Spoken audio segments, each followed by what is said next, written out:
Is the Motorola Razr 5G worth it in 2024? Let's find out after this.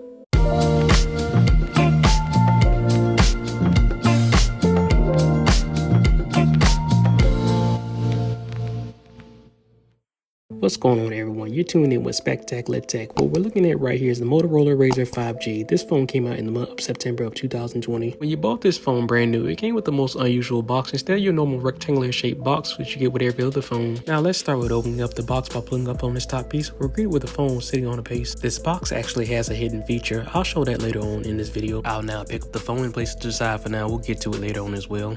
Now, taking a look at the back compartment where the phone was sitting in front, we have what looks to be some sort of eyeglass case-shaped box. If you can repurpose this box for eyeglasses, that really would be a plus, utilizing everything that comes with the phone. Let's open this box up and see what we have. A wall adapter, cord, SIM injection tool, and paperwork. I'm going to take a closer look at this wall adapter first, and from a closer inspection, it's a 12 volt at 1.5 amps, or an 18 watt wall adapter. Then now with this cord is USB Type-C to USB-A. I'll put that right back and grab what we have at the top being held by a strap. Nothing but a standard SIM card ejection tool. Now under that we have what looks to be a manual. I could read it, but nobody wants to see that on this video. I'll put that right back just to take a look at a different manual in color this time that was under the previous one. Y'all already knew the deal for this other one. I'll put that one right back with this first one. I find it very surprising Motorola didn't follow the trend of other phone brands and actually gives you cell phone accessories when you purchase a brand new phone. I mean, they even gave you a dock for your phone like no other brand. And this isn't a normal dock with no other purpose than holding your phone. You can see we got holes on one side and holes on the other side. And nothing on the back but the compartment that was holding the eyeglass case-shaped box. Also, nothing special in the top piece of this box but some cushion that was holding the phone. So the question is, what does this dock do? Well, I'll tell you with a demonstration. This dock has the ability to amplify the sound coming from the speakers on this phone. I'll show that in action later on in this video. But for now, I'm putting the phone to the side to wrap this unboxing up and close the box. Let's get this box out of here and get started with talking about the phone. Now, when picking up this phone, the first thing we were greeted with are the outer display, camera, flash, and microphone. This camera on the outside is the main camera for this phone, and it's a 48 megapixel wide angle sensor. You can see the flash right next to it. With this phone, you don't get 2, 3, 4, or even more rear cameras. A power button is on the left side of this phone. Then turning it to the other side, we have an up and down volume rocker to the right. On the bottom, we got a charging port, speaker, and SIM tray. Now spinning it around, we have the hinge. And on the back, we have the fingerprint sensor and the Razr logo. And how can I leave out the sensors next to the flash? Now, by grabbing the lid of the outer display, we get to the most important part of this phone, which is the inner flexible display. The screen is a 6.2 OLED display with a resolution of 876 by 2142 pixels. At the top, we got an ear speaker with a 20 megapixel front camera. Now here's what this phone sounds like when closing the screen. You didn't catch that? Okay, one more time then. You had to hear that one. Now, when we're talking about the weight, this phone is very light, comfortable, and compact in the hand. Let's finally turn this phone on by pressing the power button. It's kind of neat that both displays come on at once when powered on. When it's done booting, I'll talk about performance. Now that the phone is done booting up, you see the 6.2 OLED display fully lit up, running at 60 Hz. Also with this phone, you get 256 gigabytes of internal storage and 8 gigabytes of RAM. For a 4-year-old phone, it still runs pretty quick in response to the chipset is a Snapdragon 765G. You're seeing a demonstration of the speed of this phone by me opening and closing different applications. When buying an older phone, it's always a question of, is this phone going to be slow? Well, you definitely don't have to worry about it here. With the 8 gigabytes of RAM, that's more than enough to keep a bunch of apps open before the phone starts to slow down. And you can see this phone has not lagged once, with me opening and closing apps as fast as possible that were not previously open in RAM. But since we're on the topic of apps, I'll go ahead and show you what the virtual keyboard looks like. The keyboard is actually small enough to type one-handed, but I'll do it with 2 hands so I can type quicker on camera. I'm just going to type an easy sentence like, "This is a keyboard test." I got no keyboard typos typing this fast. But now you may be wondering, how good is the fingerprint sensor located on the back of this device? Just completely fast and excellent. It unlocks the device every time with a single tap. And that's not all this fingerprint sensor can do. Swiping down on it brings down the notification panel, while swiping up brings up the notification panel. This phone can even turn back into the original Razr from 2004 with the same sounds it made. Just nostalgic. It's exactly like the older Razr from back in the day. Even the numeric keyboard works like the original flip phone. Now imagine you have the elderly that doesn't know how to use a smartphone. You can dumb this one down for them. Pretty cool. Hello, Moto. But how about software on this phone? Well, let's go into settings, scroll down to system, and click on advanced. And I see I already have a software update automatically being downloaded in the background. Well, let's go through the software update process while we're here. I see it's almost complete, and now I'll go ahead and click the restart button to install the update. It finished restarting and now it's finalizing the update. And now it's finally done updating. It's on Android 11, and clicking multiple times on the Android version brings up this screen that seems to serve no purpose. So after updating the firmware, how does gaming perform on this phone? Well, I loaded up Minecraft just to test that out. The gameplay is very responsive, and I don't see a drop in quality or screen frame rate. Anyone who played this game before knows of the huge environment this game has to render, along with different moving animals and creatures in the background. And on this phone, if you decide to download a lot of games, you definitely have enough storage with the 256 gigabytes of internal storage. If this game was closer to real life, there's no way that tree could be floating in midair like that. I haven't played this game in a while. I'm just over here destroying the side of this mountain with nothing but my bare hands, no tools needed. But still, the real question is, can you play games on the front display? And that answer is yes, most definitely, but it still depends. Now, Minecraft will allow you to play on the front screen, but there are games that are not optimized to play on a smaller display. I'll show you what that looks like in a second of a game that doesn't work on the front. So how about a game more powerful than this one?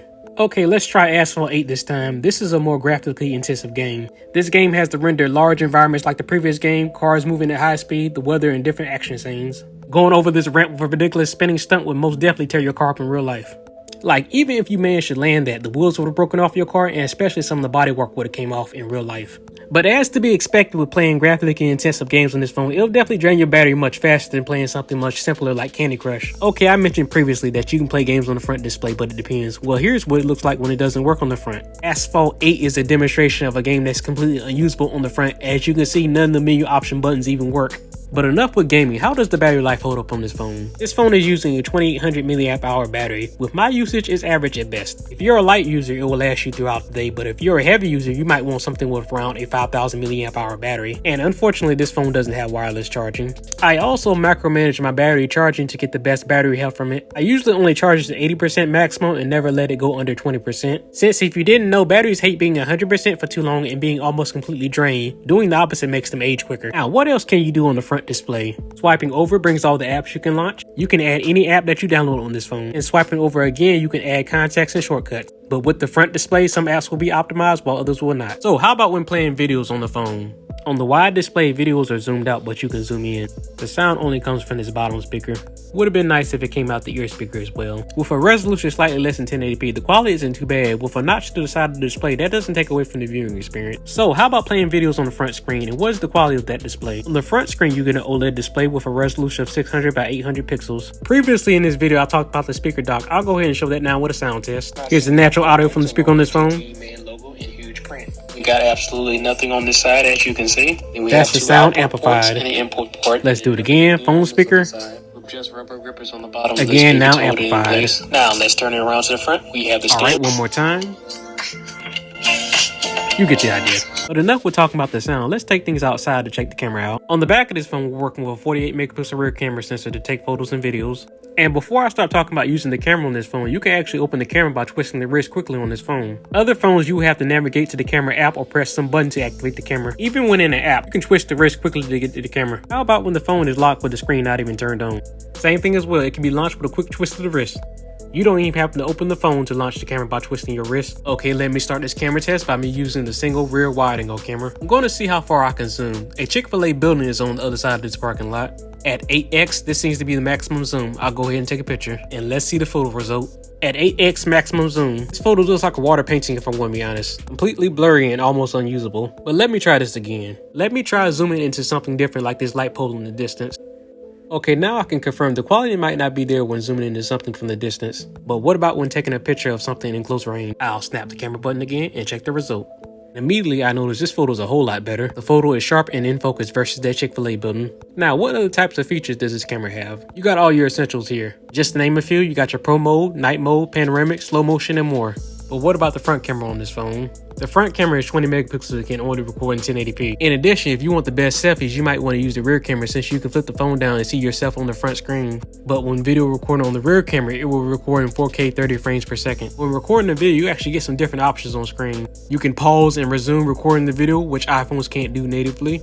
Take snapshot photos and turn on the flashlight. Other bonus features include Google Lens image search built into the camera. I'll demonstrate this feature by me taking a picture of this truck, and I need to select and outline the truck only so Google knows what to look for. Okay, that's been done, and from an image search, Google says this should be a Ford F-150. And we still have more settings we can enable on this camera. Here are some settings for the external display. Now, the external display can show a smiley face animation when taking a picture of a child to get their attention. Anybody knows the struggle of trying to get them to look at the camera. You can also change the resolution of the rear camera. Here are some of those different options. but it doesn't have an option to use the 48 megapixel camera without pixel binning to a lower resolution. They should have had it as an option in these settings. Now I'll go over to video settings. It's even missing the option to change the video recording resolution off of 4K. But enough with talking about the camera. Let's take it back inside so I can show one other thing. And I gotta mention, you can chop the phone real quickly to launch the flashlight. The phone is packed with so many motion features. Chopping it real quickly turns it on, while chopping it again turns it off. This will definitely come in handy when you're in the dark. Now let's talk about some other accessories for this phone. First, with the main accessory that you had no idea that was on this phone, and that is the screen protector that was installed on the inner flexible display. This is an easy to install rubberized film screen protector also on the back glass of the phone.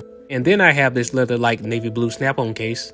Now I would have preferably bought an OtterBox or a light-proof case, but unfortunately they didn't make one for this phone. I had to get something, but this was the best thing I could purchase for this phone. Now if you buy this phone or already own it, you already know it's very slippery naturally, so you're going to need a good case. Something that is well secured that has a separate piece for the bottom and the top that won't come off easy with a drop. If you buy this case, it's not no OtterBox, so don't go throwing it up against the wall.